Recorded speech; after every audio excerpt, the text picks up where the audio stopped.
Hey guys, so I thought I'd do a more in-depth review of my Klim Hardanger now that I've owned it for maybe a year or two or something now. But I've used it recently on a ride to Scotland from London, and it was a downpour the whole way, so it will be a good review, I guess, of this expensive Gore-tex suit. So one change that I made, which is not stock, I should explain, is I got a CE level 2 armor upgrades for all of the armors. So you can see in the back here, the back protector is level 2 now.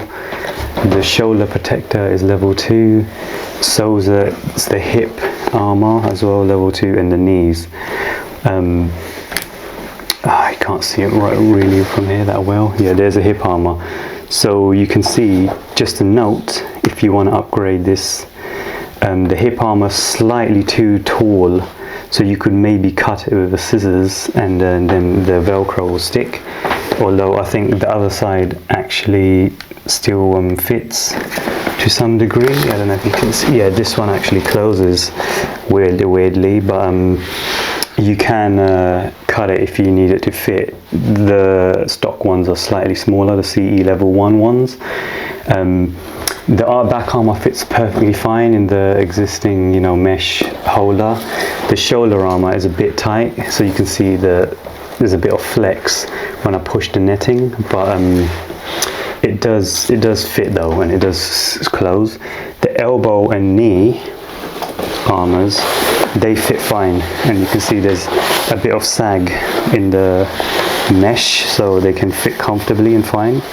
So pretty much all the armor CE level 2 fits, except for the hip is slightly too tall, but you can cut it to size, and the shoulders are a bit tight, but actually you don't really feel it that much. So and yeah, so you saw in the video, you'll be seeing me wear this suit with level 2 armor, which is technically slightly tighter to fit into, but I actually didn't find it to be too much more bulkier. Of course, the weight has gone up slightly, so of the suit, but that's not really a problem because I just lock it to the bike when I'm going on adventures or trips and stuff like that.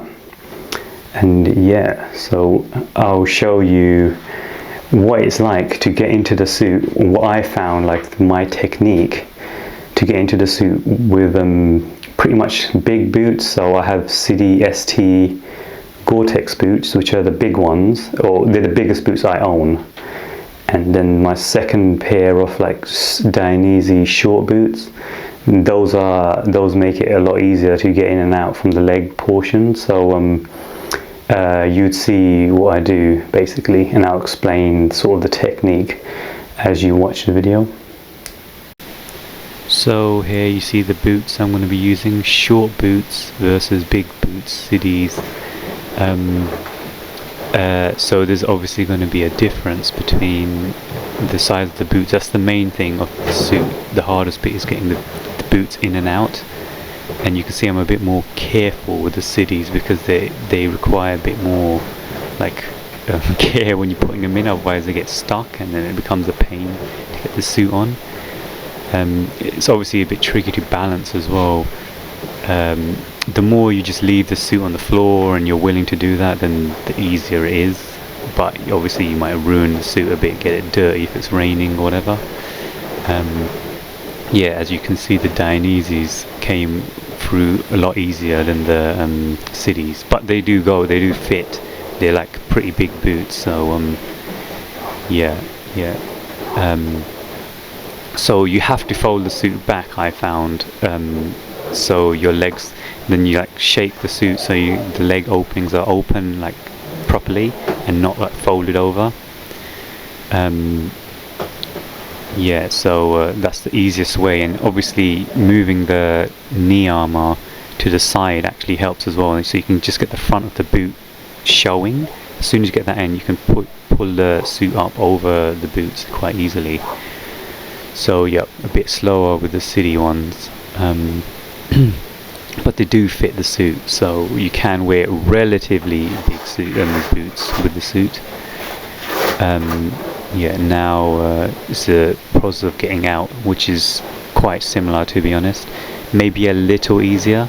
So I found, again, see, you can see I folded the suit backwards, so that's the easiest way. Open the zips up for the legs as far as possible, and what I found is put my hands between the boot and the suit, so I can get them around the shin guards and that area easily, and then you can sort of slide your hand under the boot and the suit would just fall off. So you saw that happen quite easily with the first Dainese boot. And obviously it's slightly more struggle with the City because they're bigger and bulkier, so you have to get your hands around the top part of the boot, then to the bottom, and then behind the big heel cup, and once that's done, the suit comes off quite easily. But the suit's not as easy as the original version with the long zip, the aero stitch style one. You can see that's the best position to get into the suit. Here you can see there's other boots as well that are slimmer than the Cities that will still fit easier, slightly easier, and come out quite easy. So yeah, that's the process of using the suit. So here you can see how I lock it to the bike, the suit. It's not very pretty, but you just put a cable through the arm basically, and with the airbag vest I put a cable through that as well. And there's a locking tab that comes with that's on the suit on the left side, I believe, and that's designed to put a cable through as well. So I use both the cable through the arm and one through that. Usually the one through the locking bar is for keeping the suit on the bike rather, so it doesn't fall off. But yeah, it's that's how you can secure it on the bike. And so far, on my trip to Edinburgh, I didn't really have any problems. I don't know if I would trust it in central London.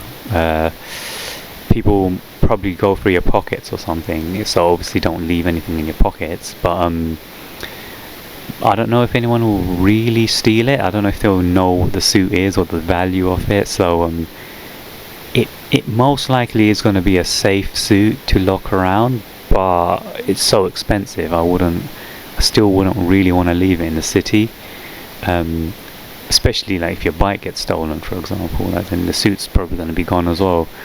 But yeah, locking it to the bike is relatively easy when you're off, if you're in like an area you deem safe. So another thing I noticed with the suit, or found, was the pockets are like miniature on this suit.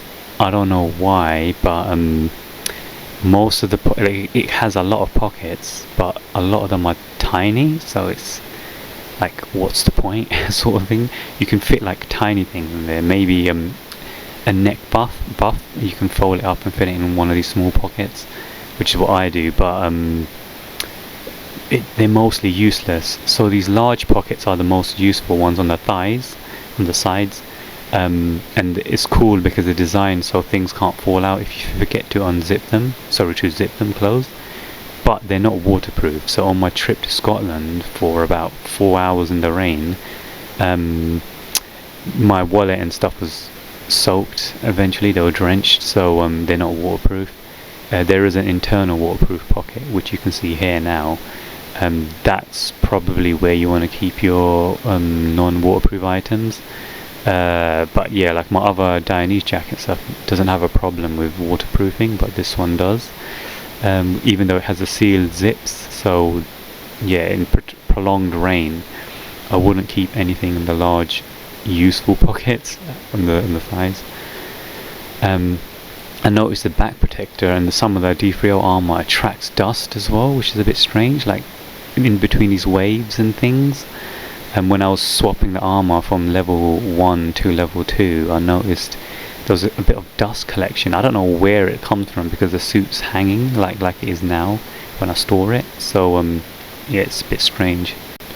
So I've ridden in the suit in the massive downpour, which lasted about 4 to 6 hours, this was like proper heavy rain, and when it wasn't heavy, it was still raining, just slightly less. So it was a lot of rain. So this was a really good test on the waterproofing of this suit. And obviously, being Gore-tex and the price is, you'd hope that it definitely doesn't leak. And for the most part, it didn't, in my experience, on my big ride from London to Scotland. What I found was, so the vents didn't leak, which is great. I don't know how they designed it, but the vents look like they only have a sort of zip seal, but it doesn't look like the fully waterproofed style ones. So somehow they've managed to engineer it with overlapping Gore-tex material or something on the underside to stop water getting through. So I didn't feel any water get through the legs or the arm vents, or what other vents are there? I can't even remember. The chest vents and the back vents. Nothing went through, so it did really well in that regard. And it lasted about 4 hours, 3 hours in the heavy rain, where I didn't get wet at all. However, on one of the pit stops I took for a break, I put on a thermal jacket, and I was dry then as well. And obviously, it being laminated, it doesn't hold water, which is brilliant. As I rode off after the break, eventually it did. I at one point I felt my chest get wet, and I wasn't sure how the water got there. So it comes with a waterproof YKK's main zip, a really hefty one, and then it has a storm flap over that. So somehow water got through. Maybe I didn't do the Velcro up properly on the main zip, or maybe it got in from the top somehow, the water. But basically, there was just a subtle moment that I felt like a bunch of water get through the chest area. Not a huge amount. It was just like a, I don't know, 50 milliliters or something. I don't know, but I could feel my chest all of a sudden get wet for a bit, and then it stopped. So like something got adjusted. It was like maybe the right angle for water to get in occurred somehow. Obviously the cuffs of my gloves were like drenched as well, so some water does ride up the cuffs, but if you cinch the Velcro tight enough, you can prevent that. Obviously the cuffs have to go under the sleeves of the jacket or the suit, but yeah, so some water did eventually get through, but it wasn't a constant leak. It was just like at one moment a bit of water somehow seeped through and stopped after like I don't know, that instance. So yeah, I would say it's probably waterproof, and maybe there was some user error in like closing the Velcro storm flap or something. But yeah, like overall it's waterproof, but obviously it's still a little disappointing considering how expensive the suit is. But I'll put it down to user error. This suit was actually redone. The zip configuration was changed because I think the original one with the long zip from the neck to the ankle was leaking at the crotch. So I'm happy to say that the crotch region didn't leak at all during this whole trip. So they did definitely fix that issue. It was just at the chest somehow, for some reason, it got through. But generally it's been very waterproof, including the vents closed. So for hot weather riding, the suit is it's acceptable. It's like I'm talking about 30-degree weather here, so 30 degrees C. it's not too bad, especially with the ability to clip the chest zip open. It's bearable, but with the suit you must be moving to be cool, otherwise as soon as you get to a stop, it's still really hot and you'll get clammy. That's just a part of Gore-tex material, even if there's like direct venting zips like this jacket does have, or this suit has. But if you're moving, it's bearable.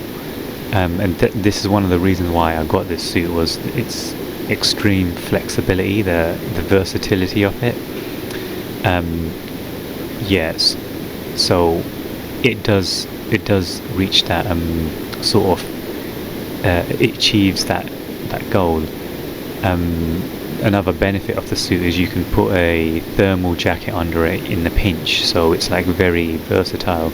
If it gets hot, you just open the vents and you take the jacket off or whatever, and it's all of a sudden it's really cool. So up to an extent, and I think it delivers on that, and obviously the ability to just lock it to the bike.